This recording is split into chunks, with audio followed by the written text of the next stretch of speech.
नमस्कार, मैं रिया और आप देख रहे हैं डॉक्टर साहिब। डॉक्टर साहिब की आज की इस वीडियो में हम चर्चा करने वाले हैं कि कई बार लड़कियों को पीरियड्स में समस्या होती है। पीरियड्स के दौरान बहुत ज़्यादा दर्द होता है, ब्लीडिंग भी बहुत ज़्यादा होती है। तो आखिर इसका कारण क्या हो सकता है और लड़कियों को छुटकारा कैसे मिलेगा? तमाम जानकारी देने के लिए हमारे साथ मौजूद है बिहार की जानी मानी स्त्री रोग विशेषज्ञ में से एक डॉक्टर प्रीति अरोड़ा। तो डॉक्टर साहिबा, सबसे पहले तो आपको बहुत बहुत स्वागत है। जी धन्यवाद रिया जी। डॉक्टर साहिबा, बहुत बार देखा जाता है कि लड़कियां हैं और पीरियड्स के समय बहुत ज़्यादा दर्द होता है और दर्द के साथ ब्लड का जो फ्लो है वो भी बहुत ज़्यादा होता है। तो इसका कारण क्या हो सकता है और इससे छुटकारा कैसे मिलेगा? हाँ जी, जो यूजुअली लड़कियों में पीरियड के दौरान जो दर्द होता है उसे डिस्मेनोरिया बोलते हैं। ये डिस्मेनोरिया दो टाइप का होता है। एक होता है जो सिर्फ पीरियड के पहले दिन शुरू हुआ, पहले 2 दिन रहा और फिर उसके बाद अपने चला गया, ठीक है। एक डिस्मेनोरिया होता है कि वो पीरियड आने के कुछ दिन पहले से शुरू हुआ और कुछ दिन बाद तक रहा। जो डिस्मेनोरिया पीरियड के पहले 2-3 दिन में होता है वो सबसे कॉमन है और उसमें यूजुअली हम लोग अगर कोई पेन किलर लेते हैं तो वो नॉर्मली रूप में, क्योंकि जब भी पीरियड आएगा तो जब भी पीरियड आएगा उस समय यूट्रस में कुछ सूजन जरूर होगी। तो उस सूजन में ब्लड लॉस जब हो रहा है तो ऐसा हो सकता है कि हल्का फुल्का पेन हो, तो वो नॉर्मल है। उसके लिए अगर आप 1-2 दिन पेन किलर खाती हैं तो वो डॉक्टर की सलाह से तो वो चला जाएगा अपने।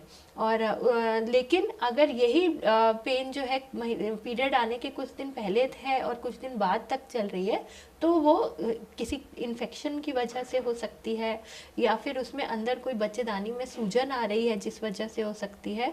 और इस सूजन का आजकल प्रमुख कारण एंडोमेट्रियोसिस होता है। हमारे कंट्री में, इनफैक्ट पूरे वर्ल्ड में 50% महिलाएं ऐसी होंगी जिनको पीरियड के समय बहुत दर्द होता है और ये दर्द एंडोमेट्रियोसिस की वजह से होता है। एंडोमेट्रियोसिस एक ऐसी रोग है जिसमें इंटरनल ब्लीडिंग होती है, मतलब एक ब्लीडिंग तो हमको बाहर दिखाई दे रही है और एक ब्लीडिंग अंदर ही अंदर महिलाओं में अंदर हो रही होती है, जो उनके ओवरी में हो रही होती है, जो कि चॉकलेट सिस्ट, एक अंगूर के दाने के रूप में सिस्ट बन के उभरता है और उसमें अंदर अंदर उसमें ब्लड कलेक्ट होता है हर महीने। वो चॉकलेट मटेरियल जैसा बन जाता है और कई बार उसका साइज बढ़ जाने से या उसका सूजन बढ़ जाने से आसपास की आंत में सूजन फैल जाती है और वो आंत को पकड़ लेता है।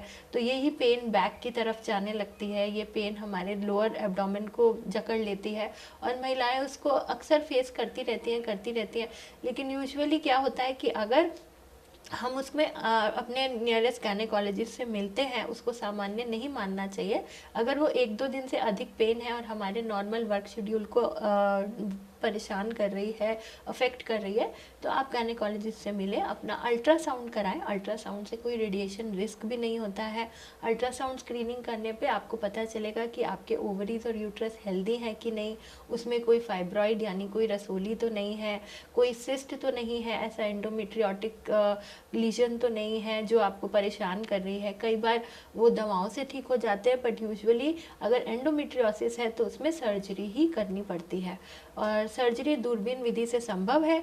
तो ऐसा नहीं है कि कोई चीर फाड़ लगेगा, लेकिन हाँ, आप लंबे समय की दर्द से परेशानी से बच जाएंगी और अर्ली ट्रीटमेंट करने से उसके बिगड़ने के, मतलब 40-42 तक आते तक, जब वो बिगड़ के एकदम आंत वात को जकड़ ले और पैखाने के रास्ते को, पेशाब के रास्ते को जकड़ ले, तो वो ज़्यादा डेंजरस होता है महिलाओं के लिए और उसके लिए बड़ी सर्जरी फिर लगती है।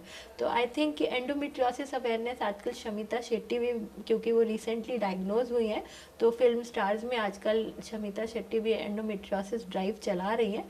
And I think it's a good topic to talk about कि लड़कियों को इस बारे में अवेयर होना ज़रूरी है।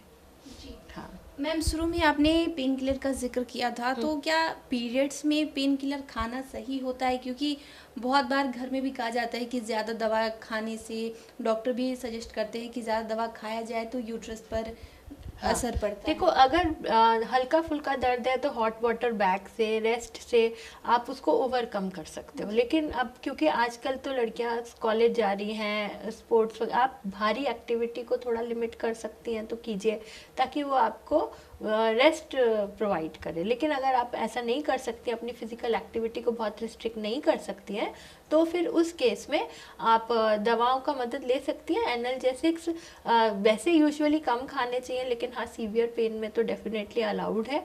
बट उसमें जैसे मैंने बोला कि हरी साग सब्जी का एंटीऑक्सीडेंट्स का रोल है, और कई तौर पर हम लोग कुछ मल्टीविटामिन्स लेकर उसको, मतलब अगर आपको वो यूजुअल है जो आप जिसको आप सहन कर सकते हैं, तो डेफिनेटली कोई दिक्कत नहीं है, खान पान से सुधार करके आप उसे बेटर कर सकती हैं। लेकिन अगर वो आपके नॉर्मल लाइफ को अफेक्ट करिए तो 1-2 दिन के लिए दवा खाना बहुत हार्मफुल नहीं है।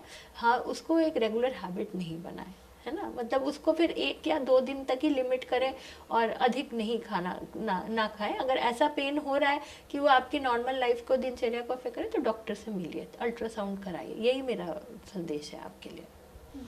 तो शुक्रिया डॉक्टर साहिबा जो आपने बताया पीरियड्स में दर्द को लेकर, उसके लिए बहुत बहुत शुक्रिया जी, धन्यवाद। तो आप डॉक्टर प्रीति अरोरा को सुनाए थे, जिन्होंने पूरी जानकारी हमारे साथ साझा की है कि अगर लड़कियों को पीरियड्स में बहुत ज़्यादा दर्द हो रहा है, ब्लीडिंग हो रही है, तो कारण क्या हो सकता है। तमाम जानकारी आपको कैसी लगी हमें कमेंट कर ज़रूर बताएं। चैनल को सब्सक्राइब कर ले, फेसबुक पेज को लाइक कर ले। वीडियो देखने के लिए आपका शुक्रिया।